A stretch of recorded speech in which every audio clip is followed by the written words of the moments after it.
You guys need to stop taking advice, bro, from average motherfuckers. It's just inevitable that you will remain average if all you're doing is listening to people who are fucking average. Bro, I don't care what the fuck anybody has to say. If they're not in the position that you want to be in, you should not be taking advice from this person, bro. Like, if you have a person, like a family member or a best friend, or even your fucking significant other, if they're fucking fat as fuck and they're like the size of a fucking hot air balloon, and they're telling you how to look like fucking Channing Tatum, are you going to listen? Like, are you actually going to listen? I really need to know. Because the same goes for people who don't have money and are trying to just tell you things about life.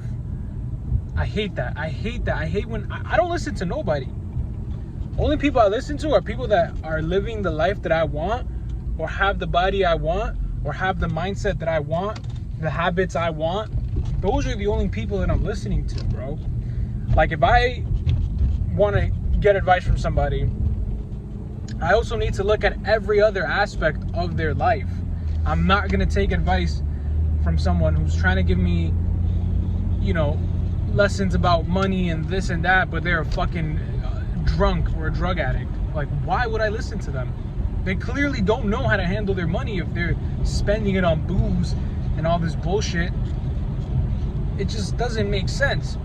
You need to make sure that whoever it is you're listening to, they have it all. They're winning in every aspect. They have the body you want. They have the financials you want. They have the car you want, the house you want. If everything checks off, then take their advice. But other than that, don't remain speaking to people who are average. Because the problem is, when you listen to people who are average, their advice is not going to be really productive at all. And a lot of times, people who are average, they're going to tell you not to take that big step in your business. They might even tell you not to start your business. Oh, look, man, I know you want to get into real estate, but the interest rates are too high. It's a very saturated business. I don't think you should go for that. Why don't you go for something a little more safe, like a trade school, or become an electrician or something. Those are jobs that everybody's looking for. And if your dumbass listens to this advice and thinks, wow, he's right, interest rates are high, there's so many agents selling houses, how am I going to compete with this? You know what, I might start looking into it. And I'm not saying that these people that are giving you this advice are trying to harm you or put you down in any way, which some may, so be careful. You got to be careful with that.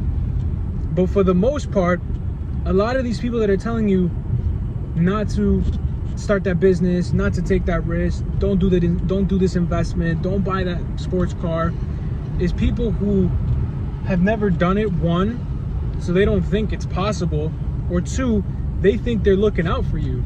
In their mind, they're like, I gotta protect my son, I gotta protect my friend, I gotta protect my boyfriend, my girlfriend, and if I tell him to go invest in that business, if I tell him to go purchase that fucking Ferrari that's gonna have him in some crazy ass payments, then I might be setting him up for failure, or I'm gonna be giving him some advice that, down the line I'm gonna be guilty for. So you have to understand that because someone's telling you something, it's not always that they're trying to harm and negate any of your visions or anything like that. Sometimes they genuinely think in their head that they're looking out for you, but that's the issue. They're playing it safe, so they think that you should be playing it safe because, there's so much risks you can have, so many losses. Oh, you can lose it all. You can end up homeless. You can lose your car. You can lose all of this and that and bullshit. But if you really think about it, guys, and this is getting more on a spiritual level, is anything that we really have in life actually ours? Like, you can own your house, yeah, you can own your car, you can own a bunch of luxury items, but at the end of the day, man, like, we're all gonna die, and clock is ticking for all of us. Some is sooner than others. We don't know when this time is where we're not going to be here anymore. So, you know, everything is really temporarily ours, if you think about it, even if you do own it. And I'm not saying this to unmotivate you and have you thinking like, fuck, man, what's the point anyways? Because that's not the point. The point is that life is meant to be enjoyed, and life is meant to be, you know, filled with all these great things that we can live, because we're not going to be here that long of a time. And why would you want to have the only one life you have and not live it to its full potential, not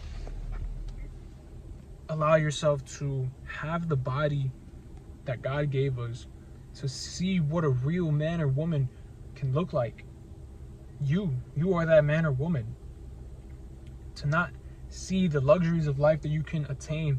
And it's not even about having the luxuries of life. Yeah, it's great. Yeah, you want to have a nice car, a McLaren, a Lamborghini, a beautiful mansion. You want to take trips with your wife and your kids, and you want to be able to buy your kids gifts and take them everywhere, but also your family too. You know, you want to be able to take care of your mom and your dad if you still have them around, and grandparents, and, you know, people getting old. And every day you just look at your family, just look at your dad or mom or aunt, sister, brother, and just realize they're not getting any younger. They're every day, as long as everybody else, one day closer to death.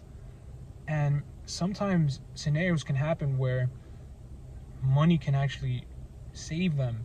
And imagine having a situation, God forbid, I don't wish this on anybody, but imagine having a situation where, you know, a loved one of yours is diagnosed with cancer or some very sick degenerative disease, and you don't have shit to be able to help out.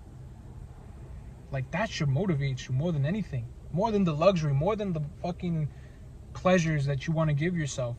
Think about the ability to be able to take care of your loved ones. If shit ever goes south, should it never, but if it does, and you have money to be able to get the best doctors, get the best treatments, do everything you can, even if there's nothing you can do, at least have the money to be able to spoil them and make them live their last couple years happy, take them on trips, go to Cali, go to fucking Bali, go to fucking Hawaii, take them out, nice restaurants. Like, that's what life is meant to be, guys. Like, you can't settle for average, guys. You can't just think that life is gonna be simple.